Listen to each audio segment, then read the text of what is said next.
Yo, yo, yo, to all my digital peeps out there.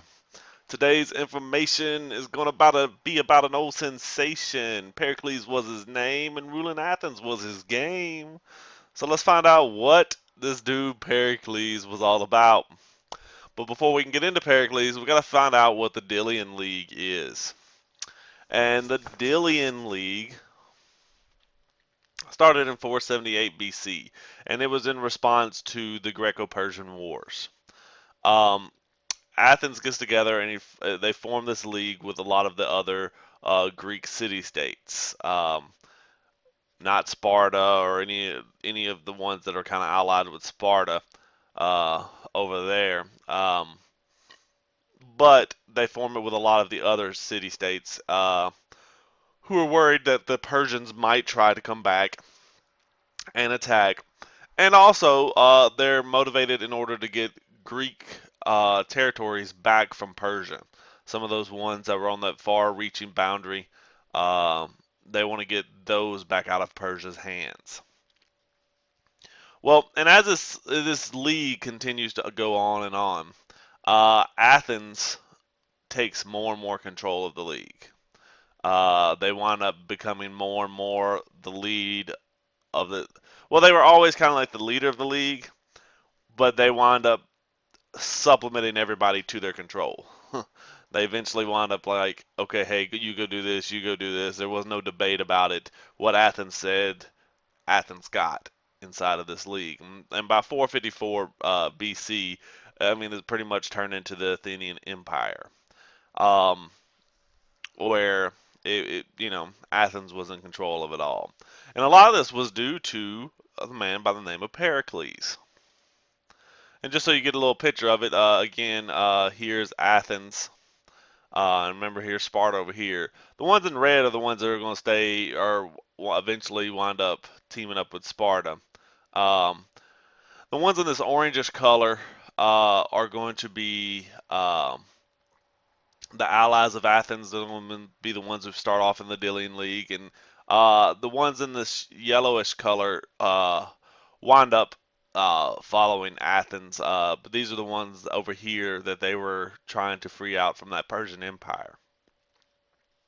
All right, Athens democracy. So let's find out how it worked in Athens, and then you can see where Pericles was able to get his power. Um, Direct democracy. Okay, they had a direct democracy in Athens, and we pretty much take democracy and run it all the way back to Athens. So whenever people ask you or you get asked on a test or something, where does democracy come from? Usually the answer is going to be Athens. Okay, and they had a direct democracy. That means every citizen votes. Okay, every citizen voted on what was going to happen. Now, unlike us, we have a democracy, but we have a representative democracy. We don't vote on all the laws and everything. We choose officials to vote for us, and that would be if we had a direct democracy here in the United States. It'd be kind of problematic because imagine trying to get everybody in the United States together to vote on all the laws every time they needed one to vote on. So it would take way too much time and nothing would ever get done. Um, so that's why we have a representative democracy. Athens' population is way much smaller than populations of like the United States. The assembly. Assembly met every 10 days. Um, it was they passed laws, elected officials, and made decisions about foreign affairs. And one group of officials that they actually elected were the generals. Okay, and they elected them about every year, and they elected 10 generals. And these are officials who carried out the laws and policies. All right. Well, and this is where Pericles falls in. He becomes a general of Athens. He was born in 495 and died in 429 BC. 461, he was first elected to general. From then on, from 461 until his death in 429, he was reelected over and over and over again. You know, You'd be pretty sad if you bet against Pericles getting elected. And he eventually was elected as his head general all the time, and was very popular in Athens. But he did also a lot of things. One of the things he did is he was the one to help Athens dominate the Delian League. He treated all the other city states like subjects. Go do this. This is what you're going to do. This is what we want. I mean, I don't care what you say. Um, you know, they knew Athens. He knew Athens was the power behind this league. No other city state could stand up to Athens that was in this league. The only other city state in Greece really that could stand up to Athens was Sparta, um, and they weren't in this league. So he knew the power behind this league was Athens, and he used that to subjugate all of the other ones. He'd be like, "Yo, don't mess with me. I'm gonna blow you up, man. What?" So, but he also believed that talent outweighed social status, and this is something that he did that would come to affect us.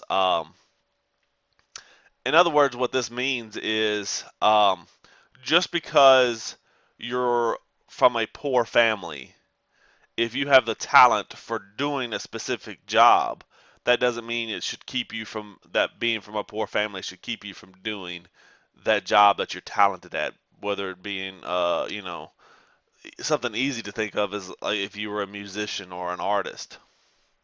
Um, but one thing that he really focused on was uh, in politics. If you were a very talented lower class male, he allowed you to run for office. So he allowed all uh, males, the upper class and the lower class citizens, to run for office.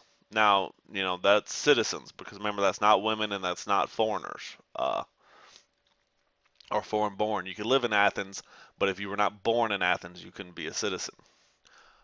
He also paid officials because if these lower class males got elected, they couldn't afford to do the job because they weren't doing their normal work. So he began paying officials in order to allow these lower class males to actually do the job. Because before that, usually it was the rich who did it, and they had the money, so they didn't have to get paid. That they did this job because of power. Um, he also started a major rebuilding program for Athens. He built up a lot of things in Athens. He built new temples, new statues, buildings. I mean, lots of things were created during this period. It was like a golden age for Athens at this point. With him, they were creating all sorts of wondrous things. The most famous of these would be the Parthenon, okay, which is in ruins, but it's still there up uh, in Athens today. And if you've seen some of the videos I've sent you, you should have seen that. He also supported artists, architects, writers, and philosophers. He believed in supporting these arts and these thinkers. Philosophers were thinkers who pondered over questions about life, and we'll talk about a few famous philosophers in a later video. Uh, Pericles' funeral oration. Oration. This is where he gives a speech at a funeral. Uh, it was during the first one of the Peloponnesian Wars, which we'll talk more about in another video. But things weren't going well for Athens at this point, and they had lost a lot of people in battle throughout this year, and so this was like kind of a big funeral in order to bury them all and honor them all. And in this oration, he tells them that remember, you Athenians, you're part of a community, you're part of Athens, and that as so you agree to obey the laws, you accepted certain duties like taxes and defending the city. But by doing these, you've gained certain rights like to vote, to run for office. Where else can you go and do that? I mean, does Sparta let you do that? Um, and he reminded them the power of democracy, how great it has made Athens.